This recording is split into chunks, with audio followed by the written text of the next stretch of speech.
Naomi Ashworth had been standing in the corridor outside the plant manager's office for nearly 4 minutes before she finally said it.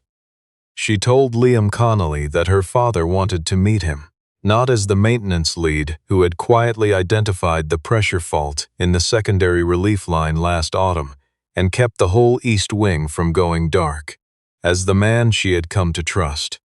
Liam looked at her for a long moment. He didn't smile. He didn't look away. Then, very quietly, he told her he had already met Burton Ashworth, and that meeting had cost him everything he ever loved. He walked back through the plant door before she could form a reply. The corridor smelled of machine oil and cold concrete, and Naomi stood in it alone, with a sentence she had not expected and no idea what to do with it. She had prepared for this conversation in a dozen different ways. She had not prepared for that. There was no anger in his voice. That was the part she couldn't stop turning over on the long drive back to her hotel room. No performance of grievance, no demand for acknowledgement. Just the clean, load-bearing weight of a fact that had been sitting in him for a long time, finally placed down somewhere it couldn't be avoided. She had not known. That certainty settled in her chest like a stone. An entire history had existed beneath what she thought she understood, and it had been there all along, running quietly under everything. Liam Connelly's apartment on Rideau Terrace was not large. He had made it work the way he made most things work, through precision and a complete refusal to let any problem be bigger than it was. Willa had started grade 3 the fall after they moved in, and on her first morning he had checked her backpack twice the night before, sitting at the kitchen table after midnight, counting the pencil crayons she had arranged by color in a little canvas case. His mornings ran like clockwork. Up at 5:30, Willa's lunch packed, always something with protein, something she would actually finish, never the granola bars that came back untouched. By 7:15, he had walked her to the corner of Bellwood Avenue and watched her disappear into the stream of other small people in winter coats and backpacks. He did his job the way he had always done everything, completely, without shortcuts, with the particular care of someone who understood that in industrial settings, as in life, the failures that mattered most were the ones you almost missed. He was a licensed millwright with a mechanical engineering technologist diploma and 12 years of field experience. The plant hired him as a maintenance lead, which was not the title his qualifications warranted, but it came with steady hours and a foreman who left him alone to do his work properly. He was grateful for that. After Willa was asleep, he worked at the kitchen table on freelance condition assessments for a consulting firm that found him through a former colleague. The work kept his skills sharp and the fridge full enough that Willa's school fees didn't feel like a calculation. He did not date. It wasn't a rule, exactly. It was more like a condition he had arrived at without ceremony. After Colleen, after everything that came after Colleen, the amount of himself it would take to let someone in was something he couldn't sustain while also being the only person Willa depended on. He had put that part of himself in a room he no longer opened. In his wallet, behind his transit card, he kept a photograph taken outside St. Michael's Hospital in Hamilton on a clear October morning 9 years ago. Colleen was laughing at something the nurse had said. He was looking at her the way a man looks at something he does not yet know he is about to lose. On the back, in his own handwriting, was a date. He did not take it out often. He had never thrown it away. Naomi Ashworth had understood from a young age that being Burton Ashworth's daughter was not a simple thing. It had weight and reach and a habit of walking into rooms before she did. She had spent 3 years at an environmental compliance firm in Vancouver before agreeing to join Ashworth Industrial, a deliberate choice her father accepted but did not particularly endorse. She had wanted to know what she was capable of when the family name wasn't visible from every angle. She was not naive about men. She had been briefly engaged to someone her father had approved of with conspicuous enthusiasm, which, in retrospect, should have told her something. That engagement ended when she found a letter Not a dramatic letter, just a confirming one, and she returned the ring without annotation and moved on. The Ashworth plant in Prescott had been in the middle of its annual equipment review when she found the maintenance note folded under the door of her temporary site office. 8 lines, written in a tight, legible hand. It described an anomalous pressure reading in the secondary relief system, identified the valve series most likely at fault, cited the relevant CAN-AS CSA standard, and concluded, "I am raising this in writing because verbal concerns in plant environments tend to disappear before they can be actioned. Please route to your safety officer at your earliest convenience." There was no signature. The plant manager told her it was the maintenance lead, a man named Connelly. She had the engineering team confirm the fault within 36 hours and avoided what a later assessment called a probable Class 2 incident affecting the East Processing Wing. She went to thank him in person the following Monday. He said pleasantly that he was glad it had been useful and returned to what he was doing. What stayed with her wasn't that he had flagged the problem. It was that he had walked away from it. No follow-up, no campaign to make sure she knew what it had cost him to write it. In every professional environment Naomi had moved through, that kind of indifference to leverage read almost like a foreign language. That was when she started paying attention. 9 years ago, Liam Connelly had been a different man.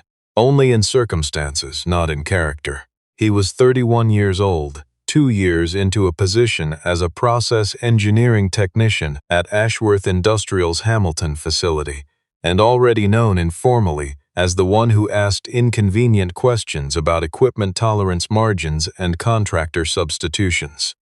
He was happy. He and Colleen had been married for 14 months. She was 7 weeks pregnant, and on the evening she told him, he had stood at the kitchen counter for a full minute before picking up the test.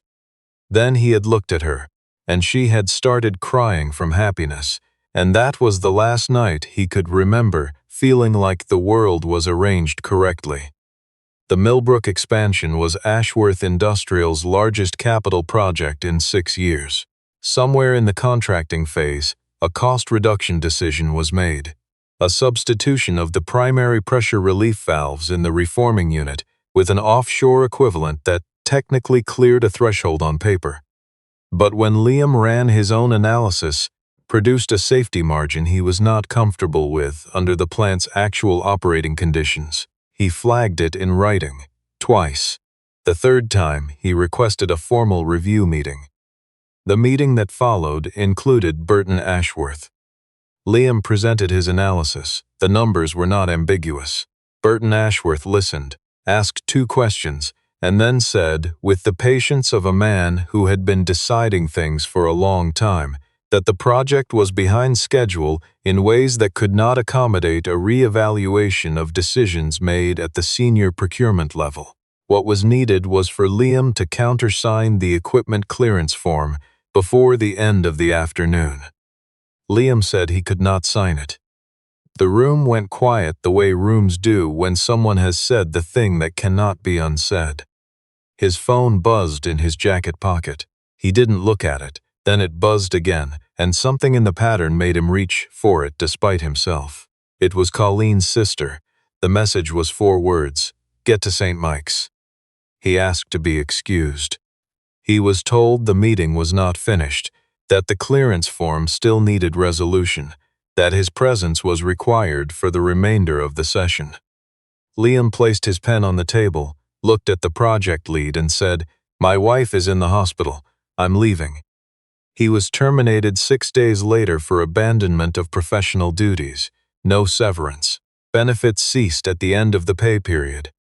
What the doctors had found at St. Michael's was manageable under normal prenatal monitoring. What Liam now faced, no income, no coverage, a wife with a high-risk pregnancy, was not a normal situation. He found work where he could. The monitoring gaps widened. Colleen delivered Willa in the spring, and Willa arrived healthy, 6 pounds 4 ounces, with her mother's dark eyes and a cry that filled the whole room. Colleen did not recover cleanly. The complication that developed in the weeks after the birth, a condition the attending physician said later would very likely have been caught earlier under consistent prenatal care, went undetected until it was difficult to manage. She held on through June. She died on a Tuesday afternoon in July, with the windows open and Liam's hand in hers, and the sound of the neighbor's kids playing somewhere below on the street. Willa was 6 weeks old. He stood in the doorway of her room some nights and watched her sleep. In those moments, he understood the word enough in a way he had not before. She was enough. She was the reason the floor was still there when he woke up. What he had never said aloud was that the name Burton Ashworth occupied a specific, sealed corridor in his memory. He did not carry hatred for the man. Hatred required a kind of continuous fuel he was too tired to sustain. But he carried a very clear, engineering precise knowledge that a decision made in a boardroom had transferred the weight of a corporate schedule onto the structure of his family. He had done the calculation many times over 9 years. The answer was always the same. The first time Naomi met Willa, it was an accident. She had stopped by the plant on a Wednesday afternoon to pick up revised maintenance records and found Liam at the supervisor's desk with a small girl in a plaid jacket who regarded Naomi with the frank appraisal unique to 8-year-olds. Naomi crouched to her level immediately, the way people do when they actually mean it, and said hello. Willa said hello back, then asked whether Naomi was the lady from the head office that her dad talked to sometimes about the broken things. Liam said quietly, Willa. Willa seemed to understand and returned to her drawing. But Naomi had caught the half-second before Liam's expression rearranged itself, and she understood what it meant. After that, things move the way they move when neither person will name what is happening, but both are making room for it. Naomi began appearing at site walkthroughs that didn't strictly require a VP's presence. She learned that Willa was in grade 3 and had recently decided she wanted to be a glaciologist, which Liam was taking seriously and had taken her to the Museum of Nature in Ottawa twice for. She brought coffee and a bag of Timbits to the plant one afternoon when the school had called Liam to collect Willa for a fever. She sat with Willa on the break room couch, reading aloud from a library book about polar ice in different voices, one for the penguin diagrams, one for the charts, until Willa fell asleep against her shoulder. One evening at a small Italian place on Prescott's Main Street, Willa ate her pasta methodically and then looked up and asked, with the directness of a child who has not yet learned to cushion her questions, "Do you like my dad?" Naomi glanced at Liam. He studied his water glass. "I think your dad is one of the best people I've met," Naomi said. Willa found this satisfactory and returned to her pasta. Walking back to the plant hotel that night, Naomi thought about her father. Burton had asked about the maintenance lead twice in their quarterly calls. In the particular methodical way, he asked about people he was filing away for later reference. She had read it as approval. She told herself it was a good sign. She told herself her father, however difficult, would recognize what was real when he encountered it. And so she had walked back to that corridor the following afternoon with her gathered courage and told Liam her father wanted to meet him. And Liam had told her that the meeting he'd already had with Burton Ashworth had taken his wife from him. She called a woman named Agnes Tremblay that evening. Agnes had been Burton Ashworth's executive assistant for 17 years and had retired to Guelph 3 years ago. Agnes remembered the Millbrook expansion. She remembered the review meeting. She remembered the name Liam Connelly, and she had the careful, slightly removed tone of someone who had thought about it more than once over the years, and was not entirely at peace with where those thoughts went. After that call, Naomi opened the company's archived HR records, which she had director-level access to. It took her an hour and 3 phone calls to piece it together. She sat at her hotel desk until 2 in the morning with the documents printed and spread under the lamp and a cup of tea she had let go cold. What she felt was not simple. It was layered in the specific, resistant way of things that involve both love and complicity. She was ashamed of what her family's company had done in the way that is different from being ashamed of yourself. More complicated, harder to put down.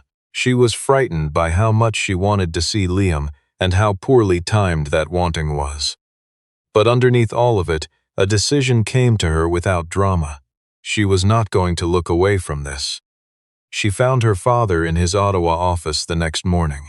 Burton Ashworth at 64 looked exactly like what he was, a man who had made a great many large decisions and had stood behind most of them. He had reading glasses on a cord around his neck that he lifted to his forehead when he wanted to signal that a conversation had his full attention. He lifted them now. Naomi placed the documents on the desk and asked whether he remembered a process engineering technician named Liam Connelly, employed at the Hamilton facility 9 years ago. Burton said he had overseen hundreds of personnel decisions across that period and could not be expected to recall every name. Naomi described the Millbrook meeting, the clearance form, the call from the hospital, the instruction that the meeting was not concluded, the termination 6 days later, the loss of benefits, what had happened to his wife. Burton was quiet for a long time. He said eventually that the project had been in a critical phase, that the decision had been reviewed at multiple levels, that the protocols followed were consistent with company practice. His wife died, Naomi said. Their daughter grew up without a mother. He lost everything he had built in about 4 months. And what started it was you telling him that the production schedule mattered more than his being at the hospital. Burton Ashworth set his glasses down on the desk. Naomi kept going. She said the thing keeping her awake was not the decision itself. She understood that he had been focused on what was directly in front of him and had not been thinking about what came after. What kept her awake was that a man had been ground up by something her father set in motion, and her father had moved on. Quarterly earnings reports, ribbon cuttings, the company growing exactly the way it was supposed to grow.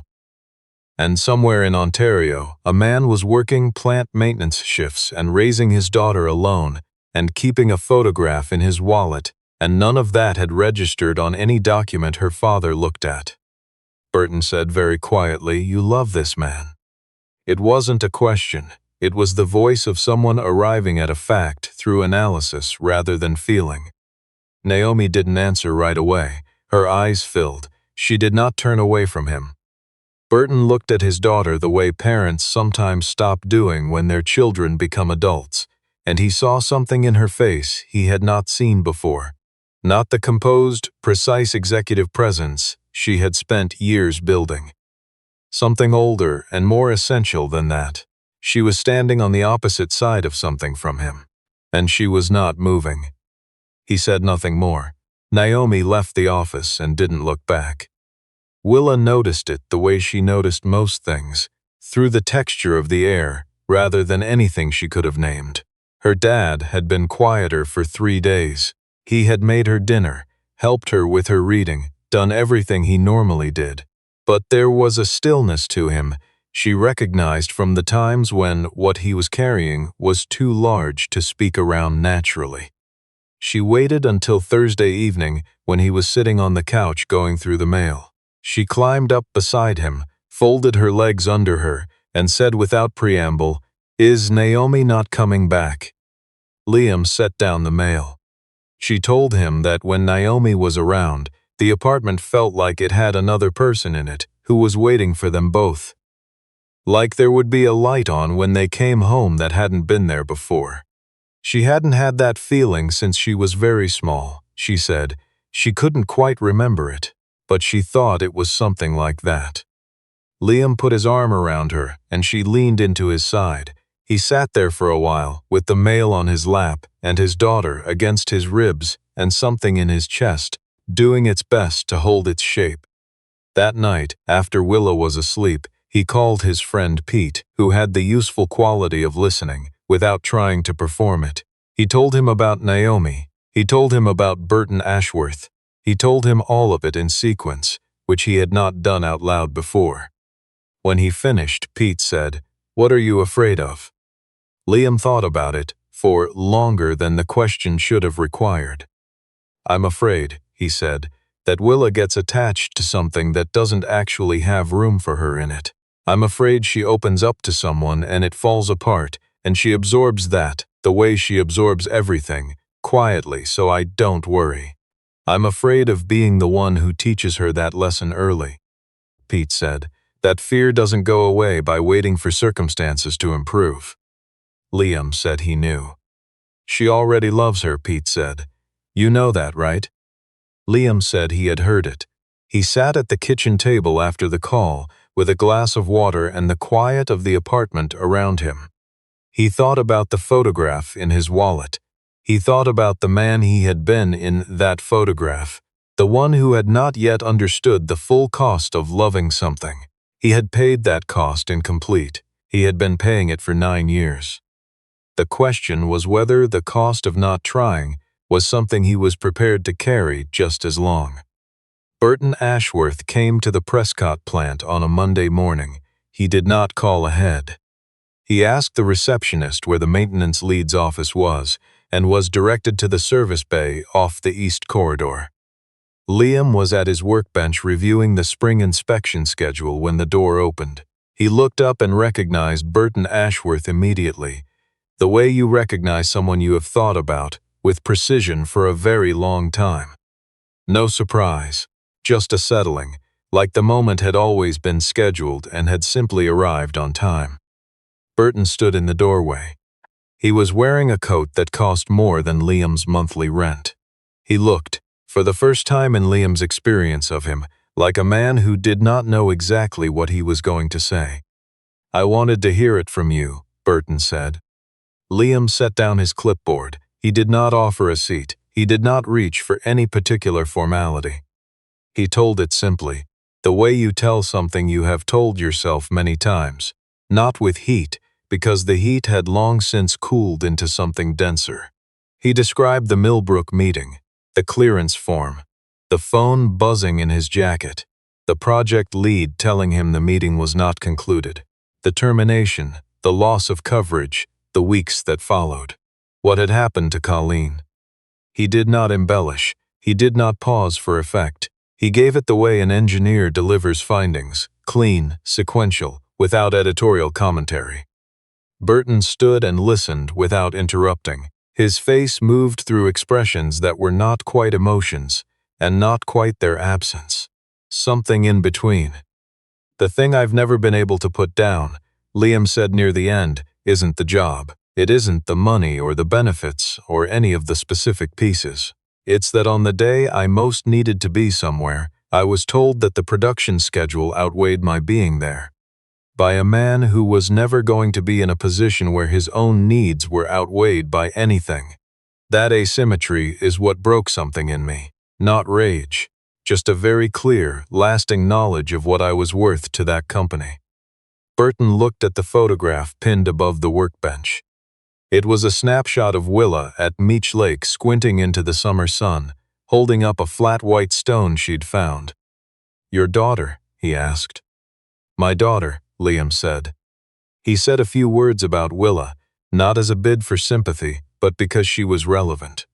Any conversation about his life now was a conversation about hers. She would walk into any relationship he had, and he had spent 9 years making certain she only walked into rooms that would not teach her she was worth less than she was.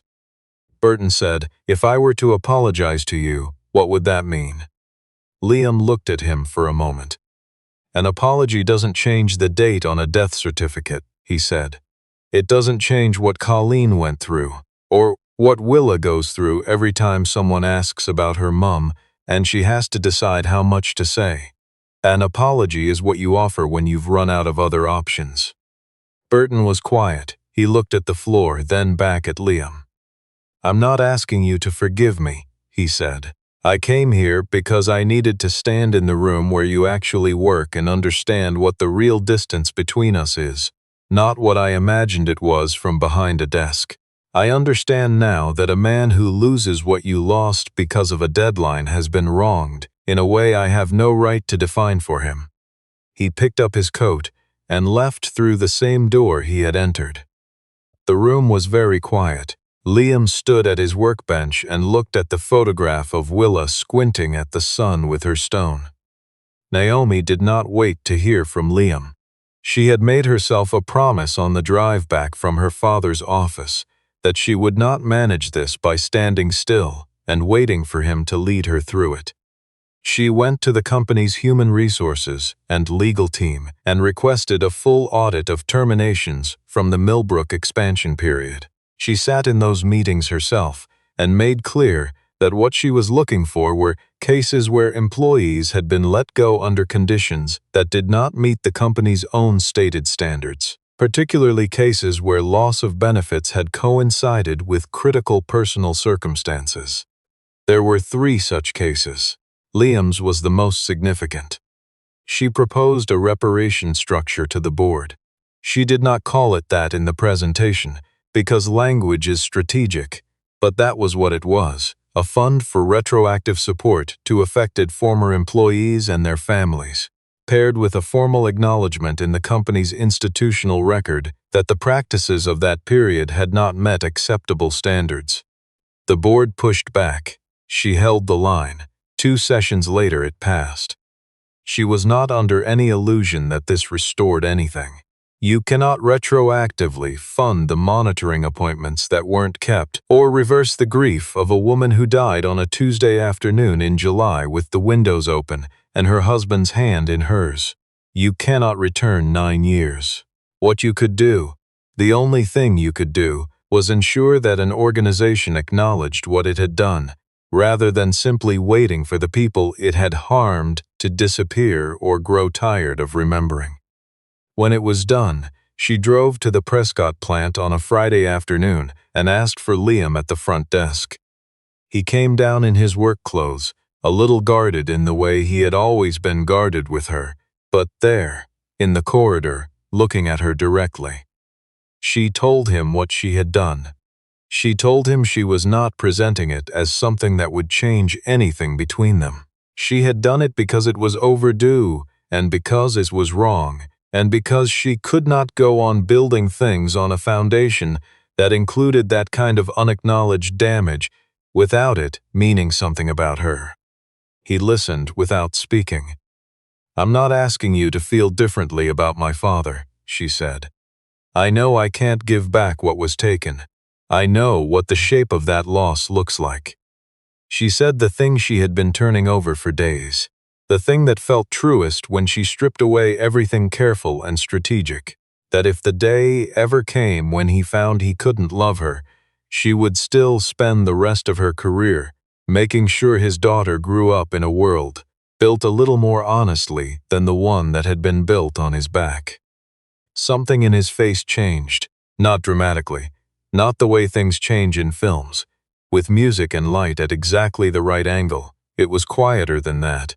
It was the change that happens when a wall discovers it no longer needs to hold that particular weight.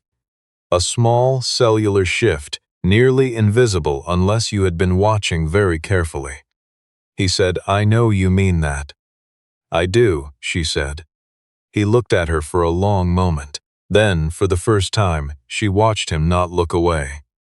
On a Saturday afternoon in late September, Naomi took Willa to the riverfront park, at the edge of town, where the open field ran wide enough for kite flying, and the leaves on the oaks were just beginning to turn. The kite was orange, shaped roughly like a fish. Willa had selected it with great deliberation at the hardware store, and the aerodynamics were, to put it charitably, ambitious. Naomi had repaired the tail twice in the parking lot before they got it reliably airborne. They had been there about an hour when Liam arrived. He had come from a half shift, still in his jacket, hands in his pockets, crossing the field toward them in the particular way he walked, unhurried and exact, like someone who had thought through precisely where he was going. Willa spotted him first and ran. He caught her, swung her once, set her down, and accepted the kite string she thrust into his hands with the focused authority of a child delegating critical responsibilities. Naomi watched from a few meters away. The afternoon light was at that low September angle that makes everything look like it is being seen for the first time. He was laughing at something Willa had said. She could not hear the words over the wind. He walked toward her, after a few minutes, Willa having reclaimed full operational control of the kite. "My father sent something," he said, standing beside her and looking out at the field. "A letter. And documentation. He's established a bursary, a healthcare access fund for families of plant workers at Ashworth facilities." He paused. He put her name on it. He didn't need to say anything else. "Liam Connelly," Naomi said quietly. "Yeah." They stood there. The kite dipped and recovered in the autumn wind. "I don't know if I can forgive him completely," Liam said. "I want to be honest with you about that. Forgiveness isn't something I can decide into existence because it would make things simpler. It has to arrive on its own when the conditions for it are actually real." "I know," Naomi said. "But I don't want to spend the rest of my life standing at the place where I fell," he said. "I've been standing there for 9 years. I know every stone in it." He looked at her. "I think where I am right now is better than where I was. I'd like to keep moving toward better." Naomi felt something loosen in her chest that had been tight for a long time.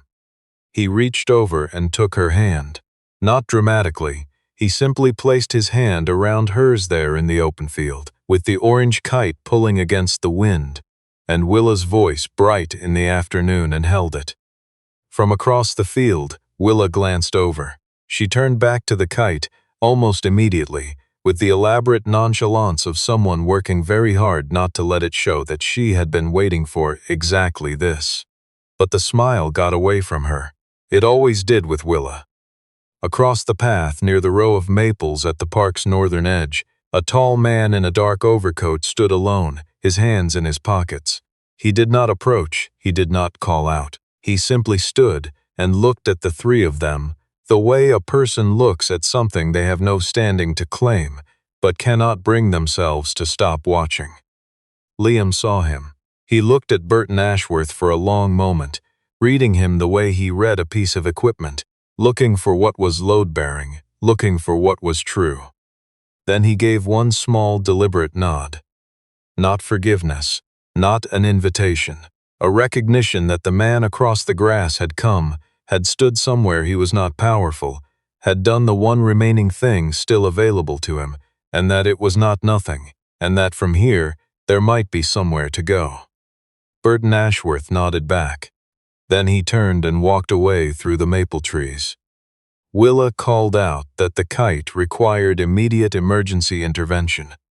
Liam let go of Naomi's hand only long enough to jog across to his daughter, laughing at something she was shouting about wind currents, his voice carrying easily across the wide field in the warm September air.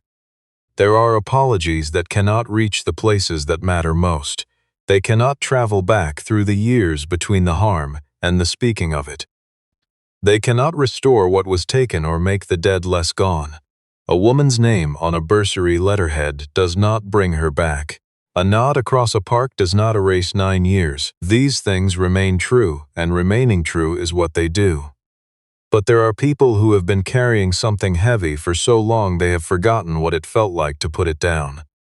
And there are moments, not redemptions, not endings that tie themselves neatly, but honest, imperfect, forward-moving moments, when the carrying stops, when the weight is still there, in memory, in the photograph kept behind a transit card, in the name spoken quietly at a bursary meeting, but it no longer defines the entire road ahead. That afternoon in the park, with an orange fish kite and a child's laughter, and a woman whose hand had been taken without ceremony, but with complete intention, Liam Connelly understood that he was still standing, that the floor was still there, that the future, which he had not trusted for a very long time, had not given up on requiring his attention. He reached for Naomi's hand again when he came back. She gave it to him. Willa ran ahead, and the afternoon kept going the way afternoons do, when the people in them have decided, quietly and without announcement, to stay.